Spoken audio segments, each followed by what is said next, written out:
Bueno, bienvenidos a esta charla con Santiago. Es el 9º encuentro del Aparejo. El Aparejo nació acá, bueno, hay una de las socias fundadoras, digamos, que es Mónica, con la intención de leernos en un grupo que hacíamos seminarios de lectura, en realidad, donde se sospechaba que todos escribían. Así que los seminarios de Isaías Garde, que también colabora acá con el ciclo, y bueno, arrancamos leyéndonos entre nosotros y bueno, y acá estamos, mirá a dónde hemos llegado. En este espacio que tengo... ¿Cómo? ¿A dónde he llegado yo? Digo. Ah, bueno, ha llegado invitado y te agradecemos.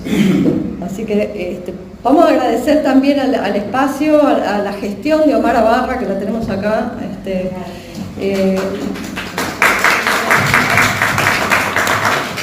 Merecido, Mara, una gestión impecable, que hace todo fácil. Bien, hemos tenido en este lugar varios invitados, amigos tuyos también. Sí, sabido, sí. Jorge Auricino, Daniel Freidenbach, estuvo Jan de Jager con Diego Carballar y Marina Serrano. Bueno, es el tercer encuentro en este espacio. Yo voy a hacer una presentación con una biografía tuya para que nos vayamos conociendo entre todos, ya te conocen igual acá.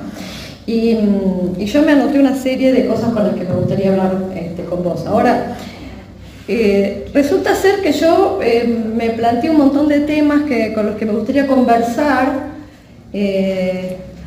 aunque leyendo tu obra esos temas están mayormente contestados, porque tu obra, opino yo, que es muy reflexiva. ¿Vos qué opinás de eso? Inevitablemente. Es así. ¿Perdón? Tiene que preguntarlo. Para arriba. Para arriba, ahí está. Supongo que ahí está muy bien.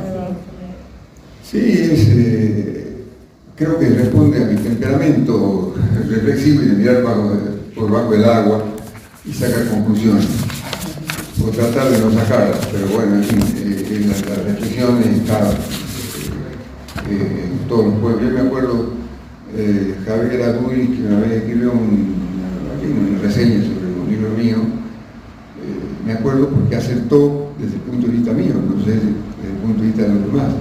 Decía que yo escribo silogismos conversados. Y bueno, a mí la frase me gustó y creo que tiene razón. Está muy bien, sí.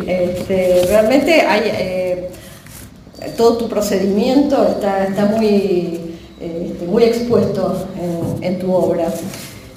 Bueno, vos sos salteño y viviste en Madrid y vivís ahora en Buenos Aires. Así es. ¿Esto fue un salto de Salta a Madrid o estuviste en Buenos Aires antes? Yo estudié aquí Derecho, así que viví entre los 20 y los 30 años que viví en Buenos Aires. Más o menos. Y después 20 en Madrid. Después fui a Salta, donde me quedé 5 o 6 años, después 20 años en Madrid y así estamos. Y aquí estoy ya no sé hasta cuándo. Veremos ahora, claro. Bueno, autor de 20 libros de poesía.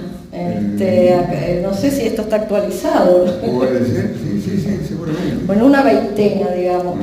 Sí, no exageremos tampoco. Bueno, libro de cuentos, ensayos también. Tengo un libro de cuentos que salió cuando viví en Madrid, salió en Barcelona. Y ensayos tengo, sí, un par de libros. Y sí, eso es un poco la... Y has recibido muchos premios. Tenemos acá el tercer premio nacional de poesía, el tercer premio nacional de poesía, municipal de la ciudad de Buenos Aires, Fondo Nacional de las Artes, en la provincia de Salta, premio internacional Jorge Luis Borges y la Fundación Argentina para la Poesía, premios en España, Ignacio Aldecoa, Jaime Gil de Viedma. Sí, no está mal, es una cosecha. No está mal, ¿eh? Una cosechita. Muy bien. Bueno, acá tenemos las últimas publicaciones. Bueno, después vamos a hablar de los de tus títulos. Acá tenemos uno que está en venta ya, que es el último que sacaste con la editorial Barnacle, que están acá. Tal vez llegue caminando. Tal vez llegue caminando. Como hoy, que llegaste caminando. Y has hecho varias antologías, sobre esto después también me gustaría conversar. Vos sabés, sos miembro de número de la Academia Argentina de Letras y el correspondiente de la Real Academia Española. ¿Cómo es eso? ¿Cuál es tu función? Absolutamente azaroso cómo se llega, supongo que me preguntas cómo se llega, azaroso. Alguien se pone de acuerdo, te propone y hay una votación. ¿Y cuál es tu función? La ganás y eso es todo. Bueno, hasta ahora estoy ahí, efectivamente. Y las tareas son, en general, yo digo ahí, estoy por ejemplo en una comisión en la cual estuve ayer de argentinismos. Y yo digo que yo represento al imperio incaico, porque todas las palabras que aporto son quichuismos, son del norte, claro, y entonces, o palabras quichua directamente, pero adaptadas algunas. Y bueno, esa es una de las tareas. Bien. Bueno, yo quería preguntar, otra cosa que te quería decir hablando de la biografía. En una biografía tuya dice poeta y escritor. Es un tema que a mí me interesa. ¿El poeta es un escritor? ¿Cómo es eso? Yo creo que sí. Además, no sé cómo se puede, salvo la oralidad, pero no se trata de eso en mi caso. Los poemas de la oralidad. No, esos son... Hay jactancias en los poetas que no quieren ser escritores. Siempre dicen la poesía no tiene nada que ver con la literatura. Eso por ejemplo, lo dijo Breton en el año 24, 25. La poesía no tiene nada que ver con la literatura, pero es con la literatura con la que fatalmente se termina conversando. A mí me parece que sí pertenece a la literatura, a la historia de la literatura, y además los poetas, por más que me cuento, bueno, conozco montones de poetas y los he visto trabajar y sé cómo trabajo yo y he trabajado con otros, por más que hablen de la musa y de la cosa, yo los he visto trabajar y sudar la gota gorda para que les salga un buen adjetivo, y eso es así, por más que se hable del discurso automático, y bueno, existe a media, pero el trabajo literario el trabajo es literario. Por ahí no hay una actitud tan metódica como el que escribe narrativa, que se levanta a tal hora de la mañana y se pone a escribir. Eso sí, eso de acuerdo, que para la narrativa hay que tener un método más claro. Bien. Quería preguntarte, ¿para quién escribís? Digo, si al momento de escribir, si pensás en el sujeto receptor al lector, digamos, y si la expectativa del público puede llegar a ser una trampa en el proceso de escritura. En suma, ¿cuál es el lugar del lector en el acto creativo? ¿Cómo imaginás vos a tu lector?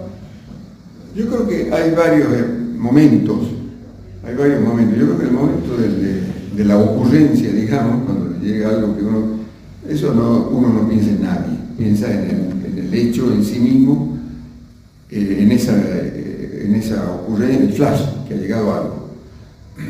Y después, en el transcurso, posiblemente uno piensa en uno o dos personas con las cuales conversa. Sí, hay 2 o 3 lectores con los cuales uno se ha transformado en cómplice, y entonces ahí está uno imaginando a alguna persona, tal vez posiblemente, pero no es un poema dedicado a esa persona. No, claro. Sino en torno a diálogos, a conversaciones, a cosas que uno piensa, entonces va imaginando a algunos lectores que le sirven como para encauzar a veces parte del poema. Por eso digo que un poema tiene varias etapas. Hay una en la que sí, algún lector, no los lectores, pues eso es imposible. Los lectores son variadísimos y uno no sabe tampoco de quiénes son. Pero hay algunos gustos a los cuales uno apunta, porque no todos escribimos con el mismo gusto literario ni de la misma manera, eso es evidente. Lectores vivos, porque también uno entra en conversación con... Eso con el diálogo, converso con los muertos, como dice Quevedo en hermosos sonetos, sí. Bueno, y te quería preguntar cómo escribías, porque la vez pasada estaba viendo, por ejemplo, Roland Barthes dice que con respecto a la cursiva, que lleva más tiempo escribir un punto que una coma, porque lo que cuesta en la escritura es levantar la pluma. Me pareció interesante eso y quería preguntarte si vos escribís a mano o escribís en una computadora o cómo es tu proceso. Bueno, las dos cosas. Ahora las dos cosas. Yo tengo siempre cuadernitos, papeles a mano, incluso cuando viajo llevo cosas en los bolsillos y ahí voy tomando nota y apuntando palabras, apuntando adjetivos, apuntando frases, y después trabajo ya, y luego finalmente termino frente a la computadora. Eso es inevitable, ahora ya es así. Entre otras cosas porque acabo de decir que yo soy de la era Gutenberg. Bueno, sí, te escuché. La era Gutenberg consiste también para mí que al poema no le creo hasta que no lo veo impreso. Y ahí comienza de verdad una corrección para mí, en serio. ¿Coincidís con que se está escribiendo con mucha atención a ciertos tópicos de épocas, a formas donde, por ejemplo, el yo predomina? A propósito de este tema voy a compartir una cita de Diderot que yo tomé acá, dice: si no nos fijamos en nosotros es porque nunca estaremos expuestos a tomarnos por otro. Cosa que me parece que quedó un poco perimida en este momento, que esa premisa ya no estaría funcionando mucho, ¿no? Bueno, la construcción del yo me parece inevitable. Inclusive al poeta le aclara qué quiere ser, a veces le conviene y le aclara tal vez su propio destino. La construcción del yo forma parte del hecho de escribir. Lo que yo haría una diferencia entre el uso del yo y el abuso del yo. Ahí está. Que eso, el abuso del yo, que ha existido medio siempre. Imagínate que sin el yo no hubiera existido nada menos que el romanticismo, de modo que estamos hablando de algo importante. Pero el abuso del yo, que veo que hay mucha poesía actual en esa, a mí me aburre bastante. Me aburre bastante porque no me parece que todo lo que le pasa al poeta tenga interés. Si lo dejó la novia, si esto, si aquello, estamos tomando un café y no llueve y a mí qué me importa. Eso es un problema. Entonces, creo que ese yo permanente contando lo que le pasa y haciendo una especie de diario minucioso, a mí no me resulta demasiado interesante. Yo a esos les aconsejo que den una vuelta por el barrio, a ver qué hay. No va a ser que hayan otras cosas, temas para escribir, y eso es lo que me parece con el abuso del yo. Bueno, y la otra parte era sobre los tópicos, ¿no? Porque hay como una industria cultural que se hace eco de un consumo y que tiene que ver con la presencia de tópicos en general en la literatura, me parece, de género, o político, en fin, hay una serie de premisas que muchos están cumpliendo, tildando, digamos, en sus escritos, ¿no? Bueno, eso es lo que se llama el lugar común, supongo que, no sé si apuntás a eso o... Bueno, podría ser, pero es como que hay temas que son de época y que parecen ineludibles, que se esfuerzan también. Ahora los grandes temas, el amor, el odio, la injusticia, la justicia, la religión, en fin, esos son los grandes temas que no abandonan su lugar. Eso desde Homero hasta aquí, todos los temas ya en Homero está el amor, el odio, la creencia, es decir, los grandes temas. Digo, sí, pero me refería por ahí más a tópicos como la marginalidad, la violencia de género, cosas que están como... Bueno, sí, hay reivindicaciones de época, sí. Temas que tocan mucho la época, eso es evidente, sí. Y bueno, esos temas también, la época, estamos en la época, es inevitable que van a salir los temas de época. Eso es inevitable, yo creo. Algunos tal vez lo hacen deliberadamente. Eso tiene el peligro. Yo digo que, la poesía, por ejemplo, para hablar de algo más amplio, la poesía social ha existido siempre, y la justicia, la injusticia.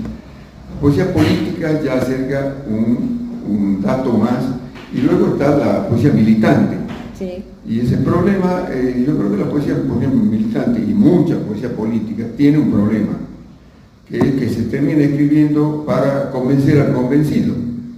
Porque si yo hago un poema, por ejemplo, a Benito Mussolini, pues el que no le interese, que no esté de acuerdo conmigo, no va a estar diciendo qué bueno los adjetivos que has puesto, no le va a interesar nada y lo va a cerrar antes de abrirlo.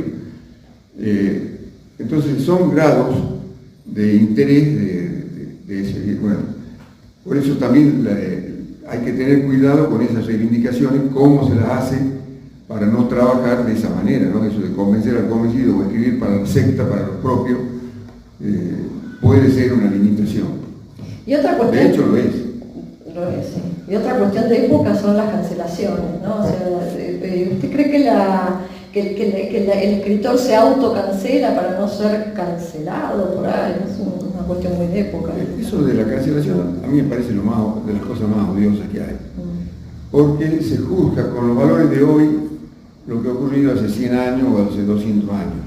Entonces, que a mí me digan, un poeta que de comienzo del siglo XX es patriarca, por ejemplo, y lo cancelemos porque es patriarca, bueno, Hipólito Yrigoyen era patriarca, Carlos Marx era patriarca. Entonces, no se puede cancelar una obra de una persona. A mí me parece bien que se lea la obra de muchos lados, muchos ángulos. Y si uno profundiza cualquier obra literaria, los poemas, va a salir su ideología, la ideología del escritor, va a salir su clase social, va a salir su condición, va a salir todo. Ahora, de ahí a cancelarlo porque no responde al modelo de hoy, eso me parece absolutamente injusto y sobre todo me parece estúpido. El otro día, por ejemplo, leía la obra me regalaron el año pasado en Madrid, la obra de teatro de Semprún. Bueno, esto que acabo de decir de Carlos Marx. Ahí me entero que Carlos Marx era un patriarca pero tremendo. Tenía una hija que se llamaba Leonor. Le prohibió que se vea con su novio francés. Bueno, como consecuencia de eso, la hija Leonor de Carlos Marx se termina suicidando. Bueno, Semprún escribe que tiene una procedencia comunista, no está de ninguna manera dando golpes así de enemigo, sino hace una obra de teatro. Y hay un personaje que dice por ahí, bueno, no pretendamos que Carlos Marx sea el único personaje sin contradicciones en esta época. Por supuesto, ¿cómo no va a tener contradicciones? Todos los tenemos. Entonces, cancelar la obra de una persona, porque la estamos juzgando fuera de la época, me parece completamente, estúpido. Bueno, dentro de la cancelación es un tema y la crítica es otro tema que está bastante ausente. No se ponga así. No, sí, hay cosas involuntarias que uno las hace. No, digo que hay poca crítica en esta época, ¿coincide con eso? Poca crítica. Lo que pasa es que también hay algo que hay que reflexionar sobre la crítica. El ensayo es un género fenomenal, a mí me encanta el ensayo, pero desde hace unos 50 años, digamos, para decir algún número redondo, se confunde con monografía universitaria. Y hay un montón de cosas que parece que están en manos de los profesores, que tienen una jerga imposible, de los formalistas rusos, ¿cómo se llama? Bakhtin, y antes de Bakhtin, de Saussure, han inventado un lenguaje lleno de palabras que para saber qué quieren decir hay que traducirlas primero al castellano. Y bueno, y eso parece que es que la cátedra se ha hecho cargo de lo que es la crítica, y eso, bueno, a mí no me interesa para nada. Cuando empiezan a usar esas palabras, a mí, yo lo primero que hago es cerrar eso y lo dejo de leer, no me interesa en absoluto esa crítica. O sea que hay que volver a reivindicar, yo creo, el viejo oficio, y desde el punto de vista crítico, los modelos tienen que ser, no esa jerga, sino los escritores. A mí me gustaría escribir como escribía, no sé, Octavio Paz, o como escribe Borges, o como escriben los escritores cuando escriben de literatura. Y en ensayo me gustaría escribir como Montaigne, a empezar por el principio, pero no con esas palabras calculadas y cerradas que parece que son prótesis dentales, ¿no? Ajustadas a la fuerza en una frase incomprensible. Hay muchas antologías hechas, te voy a tutear porque estoy... Claro, yo estoy tuteando desde rato. Bueno, hiciste varias antologías, por ahí de hacer una antología, el procedimiento de selección es de alguna manera una forma de ejercer la crítica, digamos. Es una opinión peligrosa, pero bueno, yo creo que está bien que opinemos. Eso Claro. se llama canon, que no sé si eso iba, existe, sí. pero bueno, que además tiende a lo dogmático. No puede estar en manos de dos personas, tiene que estar en manos de todos tenemos que opinar. Y opinar sobre las antologías también, es inevitable. ¿Y quién valida una obra? ¿Quién valida una obra? Y posiblemente el tiempo. Buena No hay otra, el mejor antólogo, yo digo Borges, no lo digo yo, el mejor antólogo es el tiempo. Bueno, pero finalmente esa frase de Borges también hay que revisarla, porque el mejor antólogo es el tiempo. Entonces pareciera que lo mejor es no hacer ninguna antología y dejar que el tiempo trabaje. Bueno, primero, sabemos que el tiempo también se equivoca, a veces tapa y a veces destapa, y bueno. Y después, me parece muy bien tener en cuenta ese criterio para después hacer exactamente lo que hizo Borges, que hizo un montón de antologías y opinó como se le dio la gana. Entonces se puede decir, el mejor antólogo del tiempo, él opinó como se le dio la gana porque no está en el tiempo eterno, por la época que hablábamos recién. También la época la opinión nuestra forma parte de la época. O sea que en ese sentido yo nunca he tenido miedo de hacer antología, con la condición de que hay que ser honesto. No hacer ni enemiguismo ni amiguismo. Claro. Ni una de las dos cosas. Rescaté acá una cosa que leí que vos habías comentado, que te había preguntado algo sobre la prosa o la narración, y vos dijiste que un diccionario etimológico está habitado por narraciones. ¿Cómo te llevas con la prosa vos? ¿Qué opinás de esta? Soy muy lector de la prosa, soy muy lector de prosa. Leo muchísimo, cuentos, novelas, ensayos, leo mucho, sí. Y hay momentos en que leo otra vez más que poesía. Depende del tiempo, del momento que me toca. En este momento estaba leyendo bastante. Por ejemplo, el otro día estuve leyendo un libro sobre Montaigne. Bueno, extraordinario. Un ensayo de una inglesa, Sarah Backwell, sobre la época de Montaigne, bueno, me pasé una semana encantadísimo. A mí me gusta mucho la prosa. Acá yo quería preguntarte esto, digo, en la prosa se busca un lenguaje, anoté, mientras que como dijo Saer, cuando despertamos a la poesía ya estamos adentro del lenguaje. Y con la prosa supongo que pasará lo mismo, ¿no? No sé si se refiere al estilo. ¿Habrá algo de eso porque está dentro del lenguaje? En este momento estamos dentro del lenguaje, esto es inevitable. Yo creo que eso se refiere al juego de la palabra, de mover artísticamente las palabras, ¿no? En la prosa ocurre también lo mismo, de otra manera, no es tan estricto, tal vez no sea pero uno ve prosas leerlo a Faulkner o leerlo a, no sé, uno está viendo que hay un trabajo distinto. Por ejemplo, Faulkner y Borges, dos personas completamente distintas, pero uno está viendo que los dos han trabajado de cada uno de una determinada manera y mucho. Y yo quería preguntarte dónde se nutre tu poesía, o cuáles son las fragilidades en tu escritura, las fragilidades que te preocupan a la hora de crear. Bueno, primero creo que trato de no decir lo ya dicho, el tópico. Más bien prefiero correr el riesgo, yo digo que prefiero correr el riesgo de escribir algo que está fuera de la poesía a caer en lo poético, que me parece espantoso. Es decir, nadar en lo que se ha dicho y lo que ya está aceptado como lugar común, bueno, me parece que de eso hay que escapar. ¿Y eso cómo se sabe que es el lugar común? Y bueno, estando atento, leyendo, exactamente. Claro. Exactamente. ¿Y vos notaste alguna metamorfosis en tu forma de escribir, digamos, desde tus pasos por Salta, por Berea? Bueno, o sea, son distintos tipos de lenguajes, ¿eso se transparentó en tu escritura? ¿Cómo lo notaste? Sí, por supuesto que, claro, uno tiene algunos ejes del lugar. Yo en Salta tengo algún eje, aquí tengo otro eje, o ninguno, no sé, o tengo varios. En Madrid, bueno, también tenía, pero todos los ejes se corren cuando uno cambia de lugar. Entonces deja de tener la misma visión, ahí se incorporan palabras, por supuesto, me paso 20 años yendo a hablar madrileño. No he terminado escribiendo madrileño, pero estoy seguro que ha incidido en mi lenguaje, en el lenguaje que yo escribo. Eso es seguro. ¿Qué autores, qué poetas te siguen provocando extrañamiento? Digo, ese extrañamiento positivo, ¿no? Y bueno, para hablar de grandes nombres, Quevedo, San Juan de la Cruz, son los grandes nombres. Contemporáneos, bueno, muchos también, Vallejo, me encanta.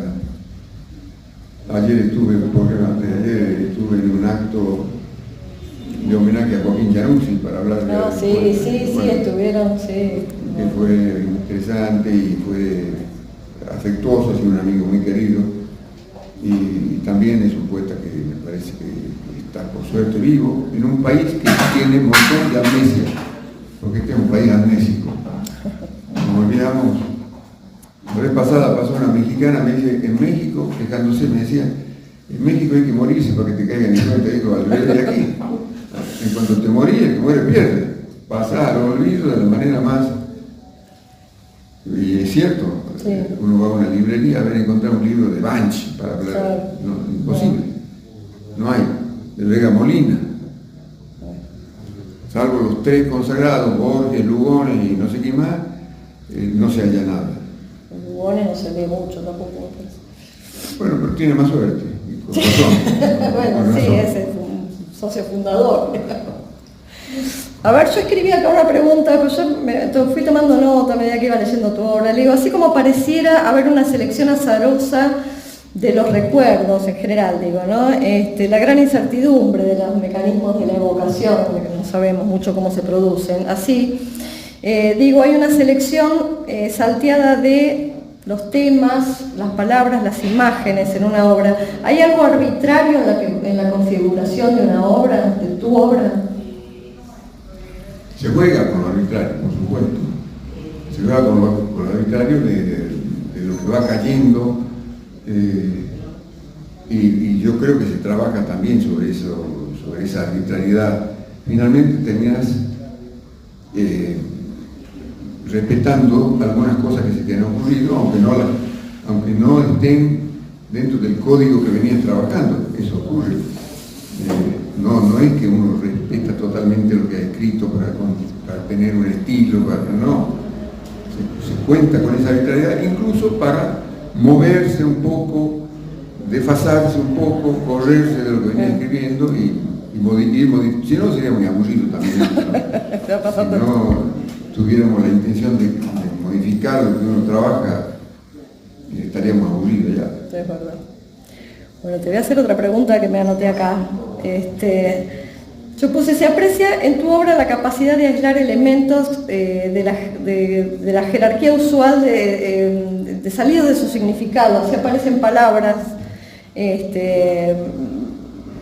donde nos encontramos en una situación que nos obliga a abolir nuestra mirada histórica de las cosas banales. Usar palabras, y según vos dijiste, siempre que no grite, pusiste en un poema. Sí. Eso quiero decir, en realidad, bueno, las palabras a veces gritan y a mí la poesía enfática, la palabra que se hace notar demasiado o efectista, ahí me molesta. Eso me molesta. A mí me gustaría invitarte a leer este poema que yo elegí, que es Las Rótulas. La rótula, bueno, ¿cómo no? Me decías que a ver qué poema había elegido. Yo justamente había elegido La Rótula también. Bueno, yo te dije a ver qué coincidencias o no podemos tener.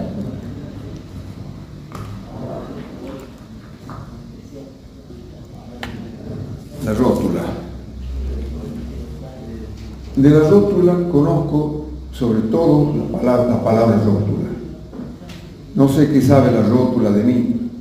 Tal vez que hablo solo y duermo de a pedazos, pero ocurre que nos necesitamos, nos debemos favores y eso cuenta al hacer el inventario. Ella es un énfasis entre vocales graves, yo un peso arbitrario propenso a caminar sin rumbo. Ella viene del latín de boca en boca, yo vengo de Salta de tropiezo en tropiezo. Ella se incrusta como un acorde haciendo fuerza. Yo digo mi opinión, enfermedad sagrada que agradezco a Heráclito. Y aquí estamos los dos, sin saber el uno casi nada del otro, pero ambos capeando el temporal cuando lo premonitorio habla de una dura década que ya habrá comenzado, y el dato de ese cálculo soy yo, pieza llena de mañas que ha llegado hasta aquí gracias a la complicidad de lo que ignora. Hermoso, hermoso este poema. Hay que sumergirse en un estado de, digamos, de cierta ingenuidad a la hora de escribir. No sé si ingenuidad es la palabra. A veces sí y a veces no, y todo depende. Valéry decía que, bueno, no creía él en la inspiración. Valéry, un poeta clásico, decía que la musa, si fuera cierto que somos mero intermediario entre la deidad no sé qué y la página en blanco, alguna vez podría aparecer, decía Valéry, un poema en un idioma que no conozcamos, puesto que la musa lo conoce a todos, porque siempre lo dicta en castellano y además relativamente con cierto estilo propio. Entonces, como una musa demasiado amable. Así que no, en general no tanta, somos bastante pícaros a veces también a la hora de elegir palabras, de elegir temas, me parece a mí. Bueno, y con respecto a las correcciones, ¿no? Al procedimiento, yo estaba pensando en el blanco, ¿no? Mirá, te voy a contar algo. Cuando yo era muy chica, antes de saber leer, me aburría por ahí en las cenas familiares y mi abuelo tenía, que justo lo estábamos viendo el otro día, una biblioteca que yo conservo de la colección austral. Y yo abría los libros y buscaba como dibujos entre las palabras, en los blancos. Entonces pensaba en eso cuando quería hacer esta pregunta y pensaba que la música también depende de los silencios. Y en los procedimientos hay una depuración, en la poesía necesariamente hay una depuración de la palabra, y me preguntaba si tus poemas nacen bastante depurados o necesitas hacer un trabajo después de poda.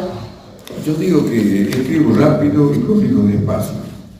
Ese es mi mecanismo, porque viene de alguna manera, a uno se le ocurre algo, ahí anoto en el cuadernillo, y luego corrijo bastante, mucho, incluso a veces obsesivamente.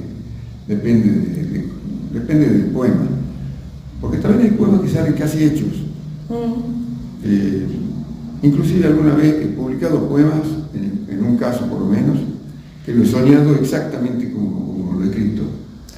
Bueno, es al revés del sueño famoso. Tenía un poema sobre el cisne, que es un tema que jamás en la vida se me ocurrió que iba a escribir sobre el cisne. Y sin embargo, estoy hablando hace muchos años, lo he escrito y salió y lo publiqué tal cual. Valéry tenía razón. Claro, bueno, en ese caso sí, pero sin embargo es en castellano. Sí. Decime, ¿vos dirías como Dylan Thomas, hazme una máscara? Hazme una máscara. No sé. Lo de la máscara... Tampoco uno escribe para estar desnudo, eso es verdad. No exageremos ni tanto ni tampoco. Pero tanto como para que no me vean, no creo. No escribo para que me vean, para mostrarme cómo soy. No, las razones son más complejas. Pero tampoco para taparme. No sé, la máscara, la verdad que no creo, salvo alguna vez, pero por otras razones, no literarias, uno puede presentarse de una manera sabiendo que no sos como pero no, la poesía no es tan... Igual se va a transparentar, ¿no es claro, cierto? Sí. Bueno, si querés leernos algo de lo que trajiste vos, por ahí lees algún poema y después seguimos con las preguntas. Este poema se llama Nada como una buena salud. Es increíble la cantidad de remedios. Para cada mal, una cura. Para el mal de ojo, el asma, la mala fe. Hay ungüentos para el cuerpo y para el alma. Ambos lo necesitan y a veces es el mismo. Se curan el desencanto, las aguas negras, el orzuelo, hasta la ignorancia. Tiene cura o mata. Hay gotas para ver mejor y gotas para no ver. diarrea, paso del tiempo, secreciones, desconcierto, a cada uno su antídoto. Para el descreimiento, cataplasma. Para el abuso de fe, antifebril. El método socrático también sirve. Si se le enferma el yo, no olvide que está hecho y puede estar deshecho. Su enemigo es el sarro de la satisfacción, se quita con lejía. Si su empacho es de pasado, quítese el chaleco, combata el monumento abstracto. Si hay exceso del futuro, no haga nada. Un lustro más y estará como nuevo. Peor es abundancia del presente. Lo peor es abundancia del presente. Da jactancia. Y ahí sí, purga de la fuerte, que raspe hasta el hueso. Y no se cree inmortal. También eso tiene cura.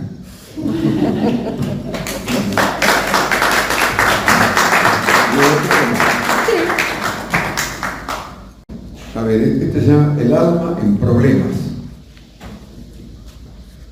El alma de ese viejo no necesita profecías. Sabe que pronto quedará sin trabajo. Falta poco para que no tenga qué hacer, a quien cuidar o vigilar. ¿Y qué hará entonces con su tendencia al monólogo interior, con el dilema de las premoniciones, con la paradoja de ser alma y vivir pendiente de sudores, sexo, tejido adiposo, sistema hormonal? Pronto quedará sin trabajo y pide un plazo. Que ese viejo siga con su fiesta de cumpleaños, su memoria en estado ambulatorio, sus paseos por la vereda del sol. Ella es joven todavía, vivaz y disoluta, y no tiene experiencia en ya no estar. Sabe que falta poco y se asusta. Sabe que un alma sirve para una sola vez.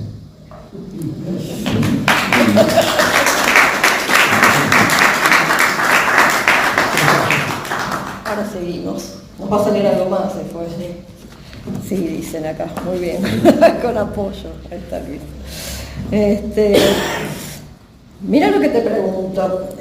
Muchos autores aseguran que el origen de la obra se remonta de un modo u otro a ese territorio donde plantamos los pies en el pasado, y esto es la infancia. Voy a preguntarte si coincidís con eso y cuánto de la infancia es el germen de tu obra. O sea, la búsqueda en el niño salteño que andaba por los patios, según lo que se trasunta de tu obra, de la casa, o inversamente si buscas en el hombre de hoy esos rastros, los del niño. No sé si la infancia, si hay algún pedazo de la infancia que sigue vivo toda la vida, eso es inevitable.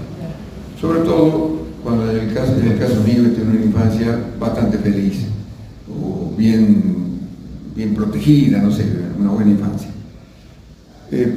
Lo que pasa es que sobre la infancia se trabaja tal vez para eso, para conservarla. No es que se conserve, sino que se trabaja para eso, para mantener un pedazo de esa memoria que siga sirviendo, mandando señales. Y como uno trabaja sobre varias etapas de la vida de uno, yo no me olvido de ninguna etapa. No toda mi vida ha sido feliz, no toda mi vida me ha ido bien, pero no quiero perder ninguna etapa de mi vida. No, por supuesto que no todo lo que... No pienso que en la infancia ya estaba todo hecho. Es una punta. Y hay cosas que efectivamente de la infancia no quiero perder. Es fundante el tema de la infancia. Yo lo escuché muchas veces en distintos artistas. Bueno, si uno pierde la infancia, también pierde la madre, pierde el recuerdo de los padres, de la familia, es decir, pierde cosas importantes. Y yo creo que también se escribe para conservar un poco de esas memorias. No para vivir de la memoria, eso tampoco. Siempre estamos trabajando sobre una expectativa de futuro, pero el pasado uno lo usa muy bien, incluso lo modifica como se le da la gana, porque si hay algo que uno modifica mucho es el pasado. Claro.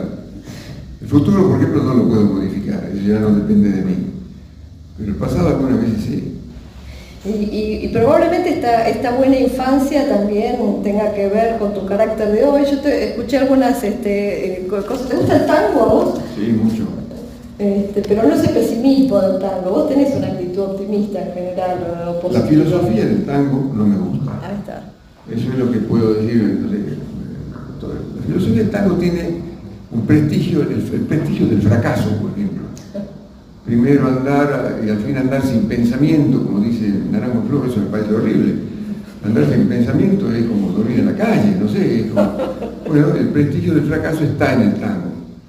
Ahora, esa es la cuestión, que la estética no siempre es lo que uno quiere vivir.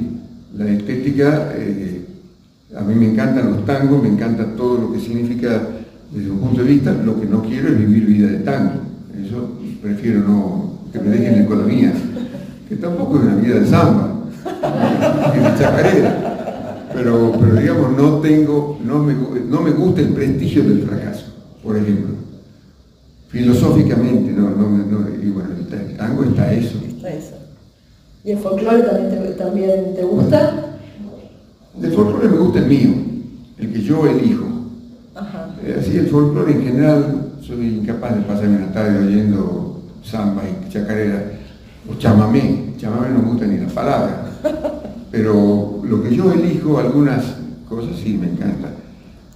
Canciones de Gustavo Leguizamón, de Cuchi, de un amigo mío, Manuel Castilla, en fin. Hay cosas que me encantan, pero no me pongo toda la tarde oyendo el folclore tampoco. ¿Y de los compositores de tango, quién te gusta? Bueno, están, no sé, Gardel, empecemos por Gardel, no, me gusta, no sé, los compositores ya no sé tanto, Piazzolla, por ejemplo, me encanta, pero no conozco tanto de tango como para hablar de compositores así. Yo te iba a preguntar algo sobre el canon, que vos ya mencionaste, y me pregunto siempre pregunto sobre qué opinan sobre el canon, si es algo individual, si hay lecturas que son ineludibles, si hay de alguna manera una lista de lecturas ineludibles. Yo creo que sí. Si uno no ha tenido la precaución de nacer genial, no queda más recurso que leerlo a Quevedo, que leerlo a San Juan de la Cruz. Hay un canon en habla castellana que es inevitable. Yo digo que no tengo nada que conversar con un poeta que no lo he leído a Quevedo. Me resulta chocante una actitud, primero porque ahí está el origen de un montón de cosas que uno de hoy, en ese siglo. Ahí, fíjate, Quevedo, bueno, todo el siglo de oro, estaba fijando el endecasílabo, que empezó siendo un problema en habla castellana, porque el endecasílabo es traído de Italia, y fue muy mal recibido en la península ibérica. Entre otras razones, hay una carta muy interesante de Bocán a la duquesa de Soma, le dice, porque fue recibido por los tradicionalistas españoles muy mal, y entonces decía el Bocán, no saben si es poesía o prosa. Es decir, es increíble que el endecasílabo, cuando fue traído de Italia a España, el oído no estaba adaptado a esa cantidad de acentos distintos que hay de verso a verso. Porque si uno dice, retirado en la paz de estos desiertos con pocos pero doctos libros juntos, eso es de Quevedo. Entonces, si vemos los primeros versos, los acentos caen de una manera, en el segundo de otra distinta, en el tercero, y eso creaba un batiburrillo en la oreja que se ve que no, o sea que tuvieron que pelear fondo y forma para consagrar el siglo de oro español a través del endecasílabo. Eso fue un portento, y entonces yo digo, ese es el origen de esto. El endecasílabo ya lo tenemos cómodamente metido, casi el verso por antonomasia, pero hay que saber que originalmente no lo era. Entonces eso me parece a mí que es, hasta por curiosidad hay que saber eso. Regionalismos también, y bueno, de ahí también la necesidad de las traducciones permanentes para ir adaptándose a las épocas, ¿no es cierto? Y bueno, de renovar, siempre se dice que la traducción tiene que corresponder a la época en que uno vive. Porque porque si uno lee una traducción del siglo XVIII, lo que lee sobre todo es siglo XVIII. Por otra parte, hay traducciones, por ejemplo, la Divina Comedia. Hoy pareciera que la comodidad consiste en traducirlo en endecasílabo, porque está escrita en endecasílabo. Pero en castellano, durante 2 siglos y medio, no hubo endecasílabo para traducir la Divina Comedia. Se la tradujo en octosílabo, en prosa, de muchas maneras. Al catalán, en un eneasílabo catalán que había y que se perdió. Es decir, la posibilidad de traducir al endecasílabo fue cuando Boscán y Garcilaso trajeron el endecasílabo al castellano. Y bueno, y la época actual también admite, por ejemplo, la traducción al verso libre. ¿Por qué no? Si el verso por antonomasia de esta época. O sea que hay que traducir cada tanto. Cada tanto hay que seguir. Sí, sí. Bueno, con respecto a tus lecturas, a mí, yo te invito a que leas este poema de tu último libro que se llama Informe de la NASA. Ah, sí.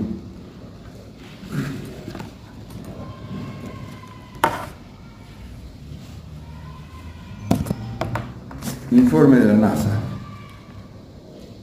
Gente que sabe asegura que el Sol acabará con nosotros. El planeta Tierra, o lo que quede de él, sufrirá una quemación que abarcará no solo agosto, sino todo el calendario. Ahora sabemos con precisión lo que sabíamos por leyendas. Y mientras vivimos y morimos y practicamos deportes, el reloj universal sigue a buen ritmo, un paso y otro sin perder ninguno. Y cuando llegue el día, se incendiarán los bosques, las islas, la cordillera de los Andes, el trópico y los polos, la crecida de los ríos, el lucero del alba y Don Quijote de la Mancha, que por costumbre y confianza en el futuro, empiezo a leer otra vez.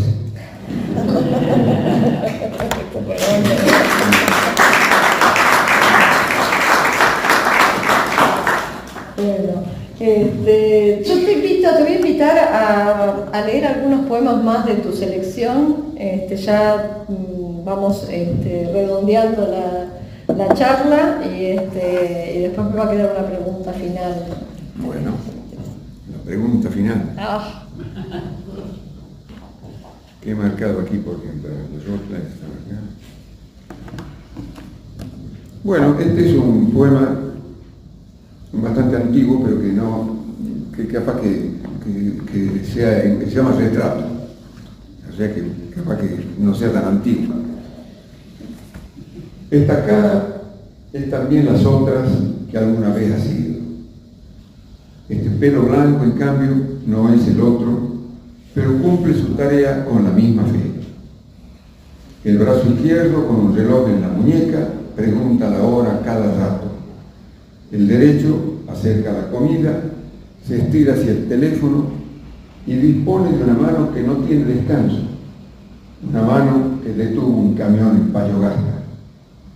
La pierna izquierda alguna vez se golpeó contra una piedra, 2 meses inactiva. Se acompaña con la otra y entre las dos transportan esta carga difícil de opinión imprevista. El hígado promueve aclamadas satisfacciones. El sexo, euforia súbita, esperanza sucesiva de una nueva euforia. Los ojos miran gestos, colecciones de gestos, y de ellos sacan la conclusión que necesitan. Esta mirada no siempre es impasible. Esconde un centro incontrolado, una acumulación de miradas, todas necesarias, ninguna con la solución. No puedo distraerme. Un solo instante de abandono y muero aplastado por estos desconocidos que he juntado y que trabajan para mi perdición.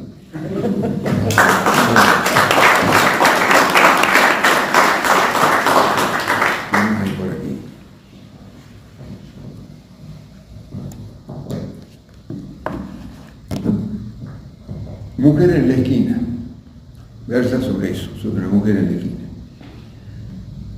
De lo que se trata es del intercambio. Ella tiene hambre, yo no tengo conocimiento, Y si cada uno espera que caiga su ración del cielo, ya podemos despedirnos sin aliviar la carga. Siempre ha habido estos pactos. Ella, con un naipe distinto en cada caso, yo eligiendo la carta para ver si acierto.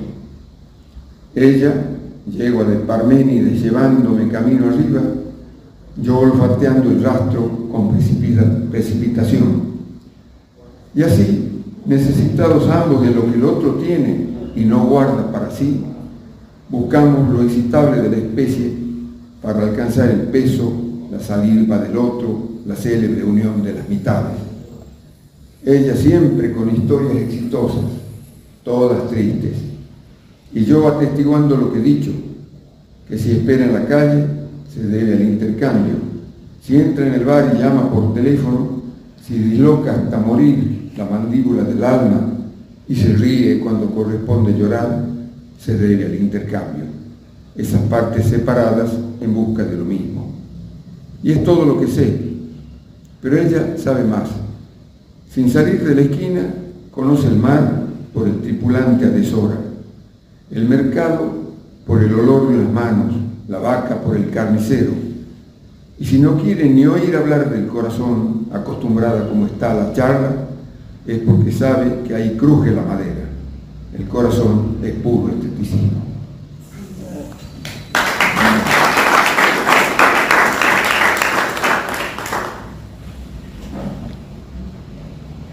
Aquí estamos ya. Bueno, ¿qué me acaba aquí?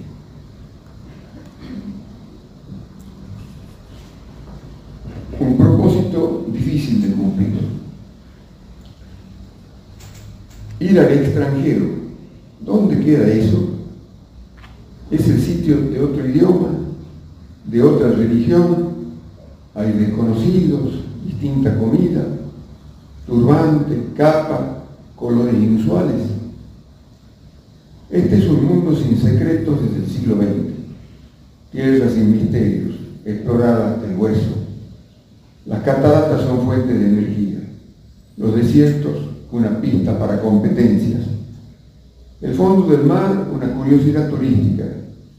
No hay pedazo que no haya sido destripado, medido y desde luego comprado o vendido. Tal vez el extranjero no sea más que un asunto expresivo, palabras entre signos de admiración, un prestigio con sílabas cambiadas, o simplemente el viejo miedo a morir. Ir al extranjero, fácil la expresión, difícil el camino.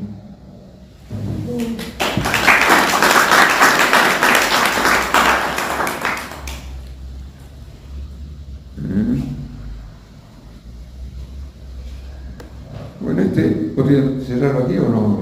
Para que no sea tan... Entonces lo voy a cerrar con otro, que se llama Motivos para celebrar la poesía.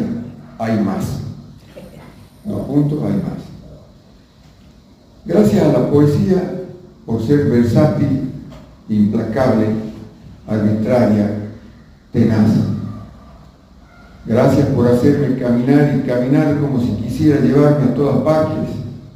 Y gracias por hacerme llegar a todas partes. Gracias por no ser la verdad, pero estar en su entretela. Por hacernos ver que el paraíso tiene algo de artificio fracasado. Gracias por espantarme las moscas, de las que nada sé. Por darme un espejo en el que estoy y otro en el que no estoy. Gracias por las conversaciones y los viajes, que a veces son la misma cosa. Por darme la compañía de la soledad sin dejarme nunca solo. Por ayudarme a argumentar, aunque no tenga razón. Gracias por la precisión del péndulo y estar siempre en movimiento. Gracias por hacerme dar 2 veces la vuelta al mundo repitiendo el mismo verso, por las palabras, los silencios, los sobrantes con los que he ido construyendo la casa que llevo puesta. Gracias por ampliarme la memoria con recuerdos que no son míos, con lugares que no conozco, con episodios ajenos y vidas que no he vivido.